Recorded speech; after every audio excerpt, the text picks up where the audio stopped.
Welcome to পরস্মার্ট। তো আজকে আমরা প্রতিবেদন বা রিপোর্ট রাইটিং নিয়ে আলোচনা করব। আজকের টপিক হলো ভারতের স্কুল শিক্ষার বর্তমান অবস্থা বা state of school education in India.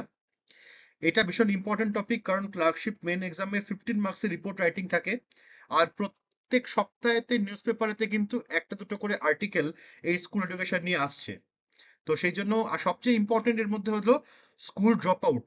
এটা কিন্তু hot topic, school drop out. সেটা নিয়ে একটা মডেল অ্যান্সার আমি ক্লাসের শেষে দিয়ে দিয়েছি, মডেল অ্যান্সার। তো তার আগে কিছু কিছু পয়েন্টস তোমরা দেখে নাও স্কুল এডুকেশন নিয়ে, যাতে যে কোনো কোয়েশ্চেন আসুক না কেন স্কুল এডুকেশনের উপরে তোমরা অ্যান্সার করতে পারো। আর কিভাবে ওই পয়েন্টস গুলোকে লাগাবে তোমার অ্যান্সারেতে, সেটাও কিন্তু আমি লাস্টে দেখিয়ে দেবো। ওকে, তো চলো স্টার্ট করা যাক। ফার্স্ট হচ্ছে কেন নিউজের মধ্যে আছে এটা। তার পিছনে মেন রিজন অনেক, সাতখানা আছে, সাতটা মেন রিজন আছে, সেগুলো দেখি। ফার্স্ট হলো প্রাথমিক দক্ষতার সংকট বা ফাউন্ডেশনাল স্কিল ক্রাইসিস। মাত্র 23.4% ক্লাস 3 এর যারা বাচ্চা, মানে এরা হচ্ছে সরকারি স্কুলের তৃতীয় শ্রেণীর ছাত্র, গভর্নমেন্ট স্কুলের স্টুডেন্ট। ওকে, তারা অনলি 23.4% যারা ক্লাস 2 লেভেলের যে পাঠ্যপুস্তক সেটাকে পড়তে পারে। ক্লাস 2 লেভেলের, ক্লাস 3 তে তারা অলরেডি উঠে গেছে। ওকে, এটা একটা সাংঘাতিক সংকট। নেক্সট হচ্ছে ফান্ডিং গ্যাপ। তো এনইপি 2020 মানে ন্যাশনাল এডুকেশন পলিসি 2020-তে বলা হয়েছিল যে 6% কিন্তু দেওয়া হবে পাবলিক স্পেন্ডিং। কিসের জন্য? এডুকেশনের উপরে পাবলিক স্পেন্ডিং, যেটা সেটা 6% হবে। কিন্তু সেটা কি হয়েছে, সেটা এখনো 4.6% রয়ে গেছে। তার মানে কি 1.4%-এর একটা গ্যাপ রয়ে গেছে। ওকে, নেক্সট হচ্ছে স্কেল অ্যান্ড ডিস্ট্রিবিউশন।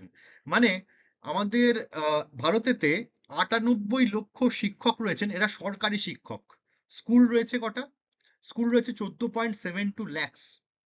ঠিক আছে, 14.72 লাখ স্কুল আছে, এগুলো সরকারি স্কুল, যার 98 লক্ষ শিক্ষক রয়েছেন এবং 24.8 কোটি শিক্ষার্থী, 24.8 কোটি শিক্ষার্থী রয়েছে। এই পয়েন্টস গুলোকে মাথায় রাখবে, ঠিক আছে? এগুলো পরীক্ষাতে রিপোর্ট রাইটিং এর সময় এই পয়েন্টস গুলো ঢোকালে তোমাদের অ্যান্সার বেটার হবে। গভর্নমেন্ট স্কুলে যে রিচ, সেটা কত? 69%। 69% স্কুল হচ্ছে গভর্নমেন্ট স্কুল, মানে 31% হচ্ছে প্রাইভেট স্কুল। ঠিক আছে, আর 69% হচ্ছে গভর্নমেন্ট স্কুল। বাট এই গভর্নমেন্ট স্কুলেতে এনরোলমেন্ট হচ্ছে 50% টোটাল স্টুডেন্টের। মানে 31% প্রাইভেট স্কুলে যাচ্ছে 50% স্টুডেন্ট, আর 69% গভর্নমেন্ট স্কুলে যাচ্ছে 50% স্টুডেন্ট। ওকে, তার মানে কি না, গভর্নমেন্ট স্কুলের যে এনরোলমেন্টের হার সেটা কমে যাচ্ছে। নেক্সট দেখো, ইনফ্রাস্ট্রাকচারের যে ইমপ্রুভমেন্টের প্রয়োজন। ঠিক আছে, তো এখন অব্দি কি হয়েছে না, স্কুলেতে কম্পিউটার যে আছে, কম্পিউটার সেটা 38.5% স্কুলেতে ছিল, সেখান থেকে 57.2% স্কুলেতে এখন কম্পিউটার এসে গেছে। আর ইন্টারনেট 22.3% স্কুলেতে ছিল, সেটা 53.9% স্কুলেতে এসে গেছে। মানে 22.3% থেকে 53.9% বেড়ে হয়েছে। ওকে, হিউম্যান ক্যাপিটাল ল্যাগ, মানব মূলধনে পিছিয়ে থাকা। মানে কি, লো মিন স্কুলিং ইয়ার্স। এটা কি জিনিস না, একটা শিক্ষার্থী তার শিক্ষার যে জীবন, তাতে কত বছর সে স্কুলেতে পড়াশোনা করেছে, তার যে অ্যাভারেজটা সেটা হচ্ছে 7.33 অনলি। কিন্তু আমাদের যে এক্সপেকটেশন সেটা হচ্ছে 13.3, মানে অনেকটা পিছিয়ে, 6 বছর পিছিয়ে আছি আমরা। ঠিক আছে, ক্লাস 8-এর আগেই ম্যাক্সিমাম ছেলে স্কুল থেকে বেরিয়ে যাচ্ছে। এটা হচ্ছে তার মেন রিজন। নেক্সট দেখো, সেটা হচ্ছে সেকেন্ডারি এনরোলমেন্ট, মানে জিআর, গ্রস এনরোলমেন্ট রেশিও বা জিআর। এটা কি, এটা 66.5% সেকেন্ডারি লেভেলে। ওকে, খুবই কম সেকেন্ডারি লেভেলে 66.5%। আচ্ছা, স্ট্রাকচার যেটা, এটা যে কোনো কোয়েশ্চেনের অ্যান্সারেতেই তোমার রিপোর্ট রাইটিং এর ক্ষেত্রে এনইপি নিয়ে লিখতে দিল, সেই ক্ষেত্রে যে কোনো ক্ষেত্রে কিন্তু তোমরা ঢোকাতে পারো, সেই জন্য আমি এটা দিয়ে দিয়েছি। আচ্ছা, যেটা ইম্পর্টেন্ট বিষয় সেটা হচ্ছে যে স্টেজেস গুলো। ফাউন্ডেশনাল স্টেজ আছে একটা, ঠিক আছে, তারপরে মিডল একটা সেকেন্ড স্টেজ আছে, সেকেন্ড স্টেজ আছে 3 থেকে 5, ক্লাস 3 to 5।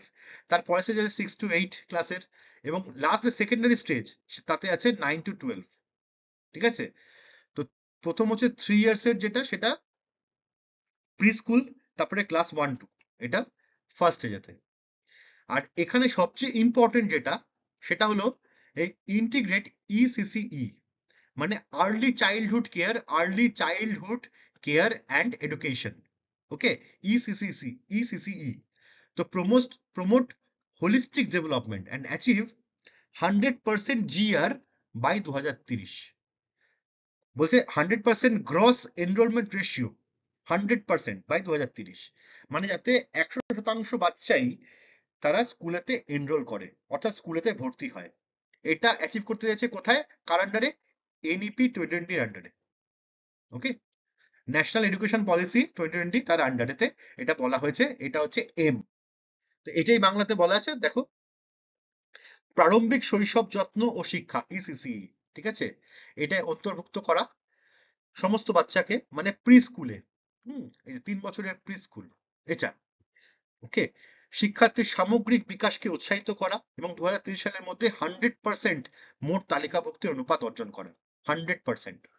ওকে, প্রাথমিক ধাপ, প্রস্তুতিমূলক ধাপ, মধ্য ধাপ, মাধ্যমিক ধাপ। আগে ছিল 10+2, এখন হচ্ছে 5+3+3+4।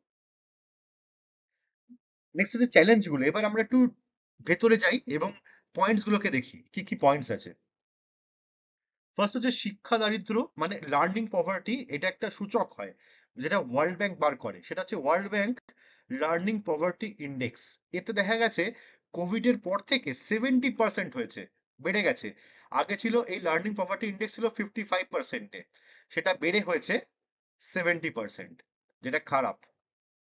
ঠিক আছে, আচ্ছা, যেটা বললাম 23% স্টুডেন্ট পড়তে পারে অনলি, সেটাই এখানে ঘুরিয়ে বলা আছে 76.6% class 3 student can not read, মানে পড়তে পারে না ক্লাস 2 এর টেক্সট। ওকে, থার্ড দেখো, 36 to 37% show math proficiency in classes 8 to 9, মানে ক্লাস 8 থেকে 9, ক্লাস 8 to 9 এর যে ছাত্ররা, তাদের মধ্যে 36%ই হলো সেরকম শিক্ষার্থী যারা গণিতে প্রয়োজনীয় দক্ষতা প্রদর্শন করে। ওকে, এবার ভাষা দক্ষতার ক্ষেত্রে কি না, 55% শো ল্যাঙ্গুয়েজ প্রফিসিয়েন্সি, মানে ভাষার দক্ষতা অনলি 55% দেখায়। আর যেটা চিলড্রেন উইথ স্পেশাল নিডস, এটা কিন্তু 0.85% অনলি, যেটা ভীষণই কম। Next, teacher shortage. আমরা দেখেছিলাম টিচার শর্টেজ, কত টিচার আছে, কতগুলো স্কুল আছে। ওকে, এবার এখানে সবচেয়ে বেশি কি না, টিচার আর স্টুডেন্টের যে রেশিও, সেটা কত, 47.1%, যেটা খুবই খারাপ।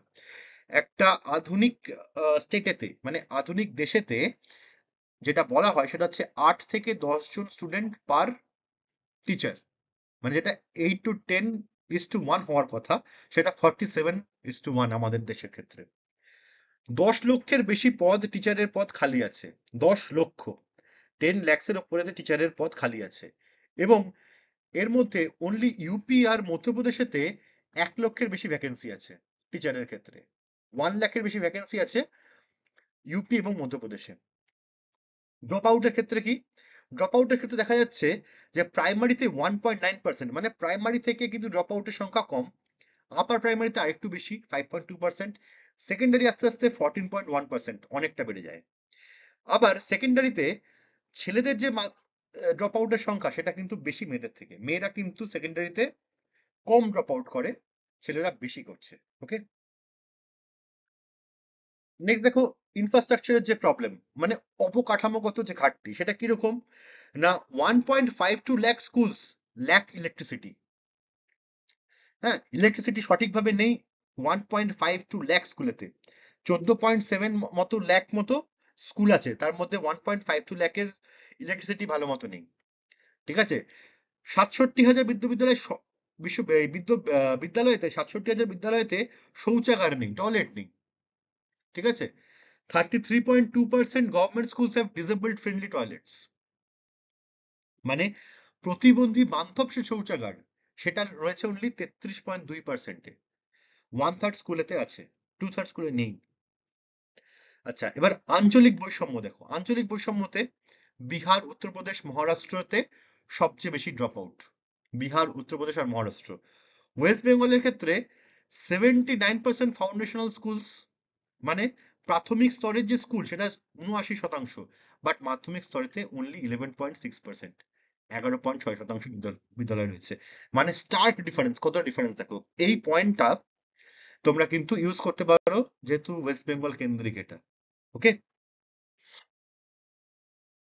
আচ্ছা, কারিকুলাম ইস্যুসে দেখো পাঠ্যক্রম সম্পর্কিত সে সমস্যা।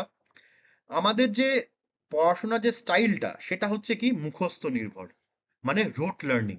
ইংলিশে মুখস্থ নির্ভরকে বলে রোট লার্নিং, বা পাঠ্যপুস্তককেই নির্ভর করে এই শিক্ষা ব্যবস্থাটা গড়ে উঠেছে। অন্যদিকে আমাদের ফোকাস হওয়া উচিত ক্রিয়েটিভিটিতে, লাইফ স্কিলসে, ভোকেশনাল ট্রেনিং এর উপরে। ঠিক আছে, সেগুলো কিন্তু নেই। জীবন দক্ষতার উপর কিন্তু খুবই কম গুরুত্ব দেওয়া হয়, যেটা ইম্পর্টেন্ট। সিভিক সেন্স গ্রো করে না আমাদের। কেন ইন্ডিয়ার সিভিক সেন্স নিয়ে এত আলোচনা চলছে, এর পিছনে একটা মেন কারণ হচ্ছে এটা। ঠিক আছে, শিক্ষাক্ষেত্রেও কিন্তু সিভিক সেন্সের কোনো পঠন পাঠন হয় না, বা বাচ্চাদের শেখানো হয় না। আচ্ছা, নেক্সট হচ্ছে শাসন ব্যবস্থার ঘাটতি। মানে কি, গভর্নেন্সের যে অসুবিধা, রেগুলেশন কিন্তু খুবই কম। ঠিক আছে, কোয়ালিটি মনিটরিং কিন্তু ভালো মতো করে হয় না। তার মধ্যে তো করাপশন রয়েছে। না, এটা নিয়ে আর বলার কিছু নেই। আচ্ছা, কারেন্ট সিনারিও দেখি। কারেন্ট সিনারিও ইকোনমিক সার্ভে থেকে দেখা যাচ্ছে, 2024-25 যে ইকোনমিক সার্ভে হচ্ছে তাতে দেখা যাচ্ছে যে শিক্ষার্থী, যেটা এক্ষুনি আমরা আলোচনা করলাম, যে 14.72 লাখ স্কুল আছে, 24.8 crore স্টুডেন্ট, আর 98 লাখ হচ্ছে শিক্ষক। গভর্নমেন্ট স্কুল হচ্ছে 69%, যেখানে এনরোল হচ্ছে 30% অনলি, এই 50% অনলি।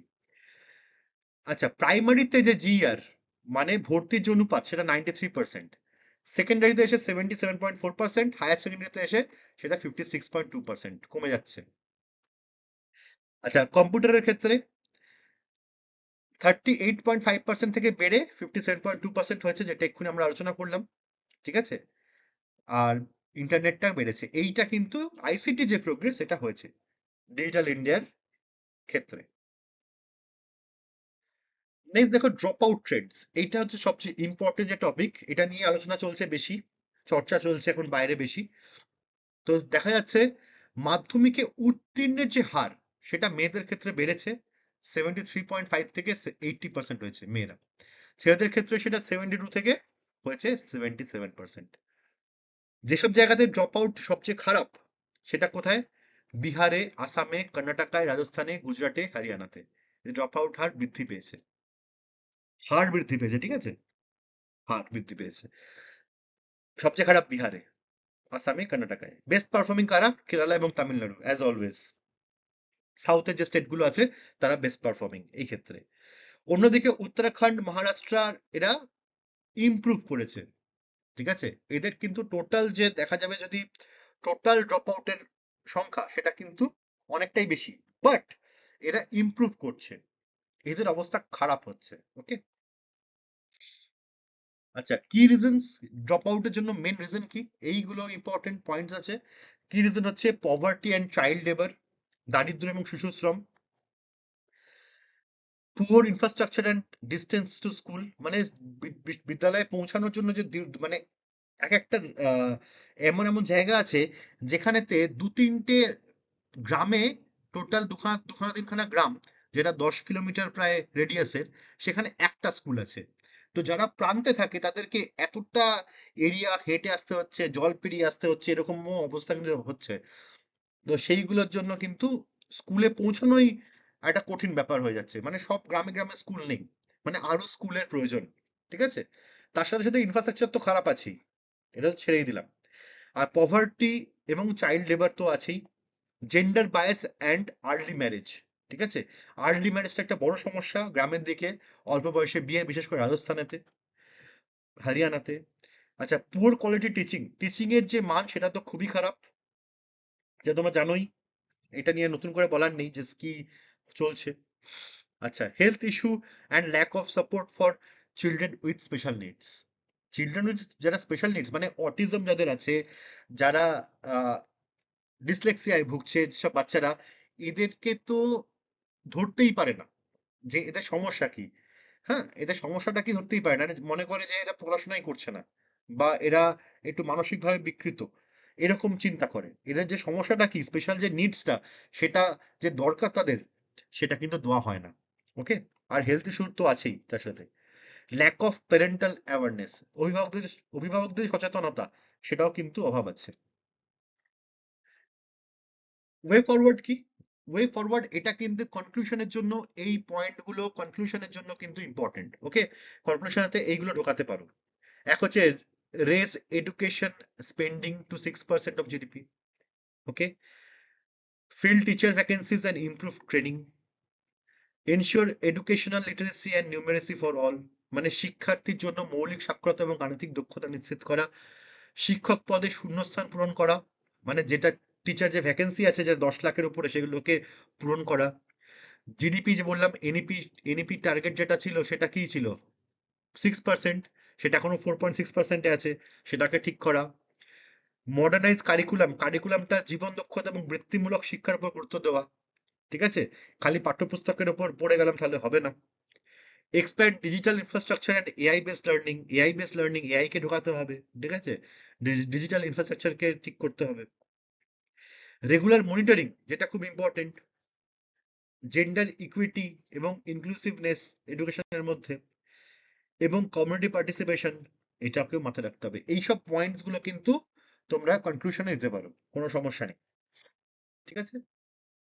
এবার দেখো আমি কিভাবে এই পয়েন্টস গুলোকে, যে পয়েন্টস গুলো আমি এখানে দিয়েছি এই ড্রপ আউটের ক্ষেত্রে, সেই পয়েন্টস গুলোকে কিভাবে আমি মডেল অ্যান্সারেতে ইনপুট করব, ঢোকাবো কিভাবে, ঠিক আছে। এখানে যে কোশ্চেনটা দেওয়া হয়েছে যে as a staff reporter write a report on the rising school dropout problem in India, highlighting its extent, causes এবং remedial steps, ঠিক আছে। একজন সংবাদ প্রতিবেদক হিসাবে ভারতের ক্রমবর্ধমান বিদ্যালয় ত্যাগ সমস্যা, তার কারণ, করণীয় বিষয়ে একটি প্রতিবেদন লিখুন। ওকে,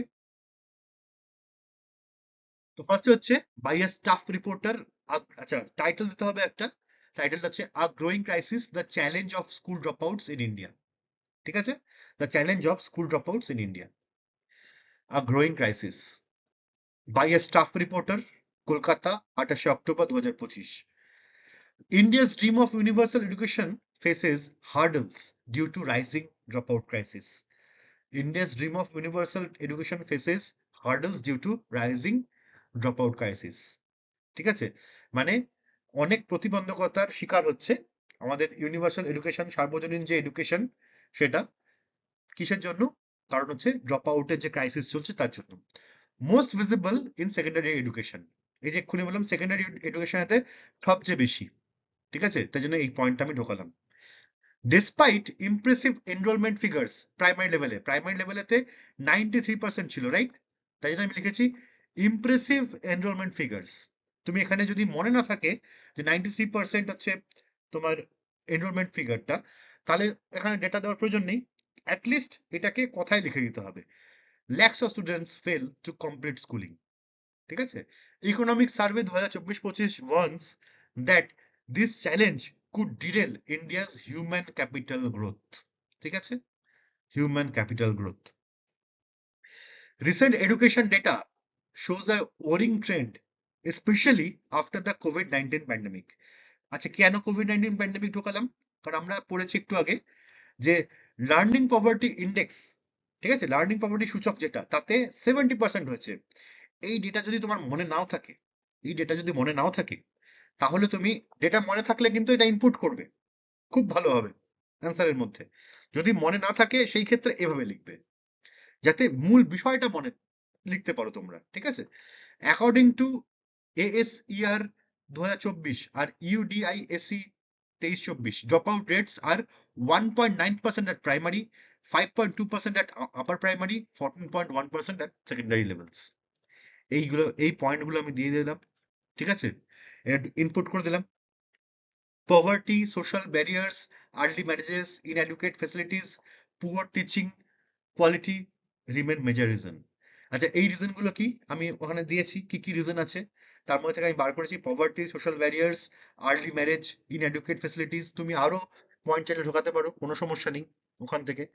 Many students lose interest in studies due to rote learning, ঠিক আছে, ওই মুখস্থ বিদ্যার জন্য, খালি মুখস্থ করতে হবে পাঠ্যপুস্তককে। ল্যাক অফ প্র্যাকটিক্যাল স্কিলটা ল্যাক করছে।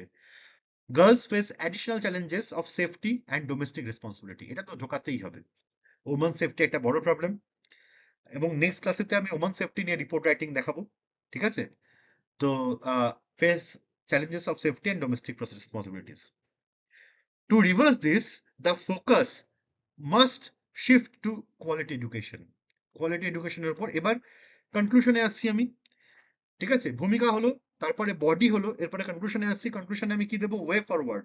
ওয়ে ফরওয়ার্ডের যে জায়গাটা ছিল সেটা এখানে থাকবে। ওকে, তো quality education, digital access, vocational learning, and inclusive policies. Okay. Government initiatives like RT Act, কয়েকটা গভর্নমেন্ট ইনিশিয়েটিভ ঢুকিয়ে দিতে হবে। RT Act, সমগ্র শিক্ষা Abhiyan, PM Poshan, digital India, aim to improve retention. মানে ছাত্রদের ধরে রাখার জন্য এই ডিজিটাল ইন্ডিয়া মানে কম্পিউটার শেখানো, কম্পিউটারে এআই যদি এনেবল করা হয়। PM পোষণ কেন? মিড ডে মিল দেওয়া হচ্ছে, খাবার দেওয়া হচ্ছে, সেই জন্য যদি বাচ্চারা আসে। ঠিক আছে, মানে দুপুরের খাবারটা অ্যাটলিস্ট পাবে। সমগ্র শিক্ষা অভিযান, ঠিক আছে, এর আন্ডারেতে তো এইসব যে বিষয়গুলোকে আনা হয়েছে। এবং RT অ্যাক্ট, যেখানে বলা হয়েছে 6 থেকে 14 বছর বয়সী অবধি বাচ্চাদেরকে ম্যান্ডেটরি স্কুল এডুকেশন, স্কুলে পাঠাতেই হবে। Right to education act. আচ্ছা, community involvement and regular monitoring can ensure every child completes education and contributes to India's development. এটা লাস্টে দিলাম। এইটা একটা লাইন যেটা তোমরা যে কোনো জায়গায় ইউজ করতে পারো। এই যে কারণ, পভার্টি, হ্যাঁ, সোশ্যাল ব্যারিয়ার্স থেকে আরম্ভ করে এতদূর অব্দি, এইটা তোমরা যে কোনো জায়গায় ব্যবহার করতে পারো স্কুল এডুকেশনের। এরকম ভাবে ব্যবহার করতেই পারো। এই লাস্ট লাইনটা ইউজ করতে পারো, community involvement and regular monitoring can ensure every child completes education and contributes to India's development. হুম, মানে কি, কিছু কিছু পয়েন্টস খালি চেঞ্জ করে দিতে হবে, আর এভাবে ঘুরিয়ে ফিরিয়ে লিখে দিলেই কিন্তু 150 ওয়ার্ডসে তোমরা লিখতে পারবে। যা আমি পয়েন্টস দিয়েছি তোমাদেরকে অলরেডি, স্কুল এডুকেশন নিয়ে যে কোনো কোশ্চেন পড়ুক তোমরা রিপোর্ট রাইটিং করতে পারবে। এবার বাংলায় দেখে নাও। আচ্ছা, অধরাই থেকে যাচ্ছে শিক্ষার স্বপ্ন, বাড়ছে বিদ্যালয় ত্যাগ। ভারতের সর্বজনীন শিক্ষার স্বপ্ন আজ বড় বাধার সম্মুখীন হচ্ছে। বিশেষত মাধ্যমিক স্তরে বিশ্ববিদ্যালয় ত্যাগের হার দ্রুত বৃদ্ধি পাচ্ছে। প্রাথমিক স্তরে ভর্তির হার প্রশংসনীয় হলেও লক্ষ লক্ষ শিক্ষার্থী মাধ্যমিকের পূর্বেই বিদ্যালয় ত্যাগ করছে। অর্থনৈতিক সমীক্ষা 2024-25 সতর্ক করেছে যে এই প্রবণতা দেশের মানব সম্পদ বিকাশে গুরুতর প্রতিবন্ধকতা সৃষ্টি করতে পারে। সাম্প্রতিক শিক্ষা তত্ত্ব বিশেষত সাম্প্রতিক শিক্ষা তথ্য বিশেষত কোভিড-19 মহামারীর পরবর্তী সময়ে এক উদ্বেগজনক চিত্র ধরে তুলেছে। ঠিক আছে, তো ওটাই আমি বাংলা ইংলিশ থেকে বাংলায় করেছি, তোমরা এটা দেখে নেবে। হুম, দারিদ্র্য, সামাজিক বাধা, অল্প বয়সে বিবাহ, অপর্যাপ্ত পরিকাঠামো এবং দুর্বল পাঠদানের মান সমস্যার মূল কারণ। ঠিক আছে, তো এইগুলোকে তোমরা দেখে নেবে। আর নেক্সট ক্লাসেতে আমি এর পিডিএফটা দিয়ে দেবো হচ্ছে আমার টেলিগ্রাম চ্যানেলে, সেখান থেকে তোমরা পেয়ে যাবে।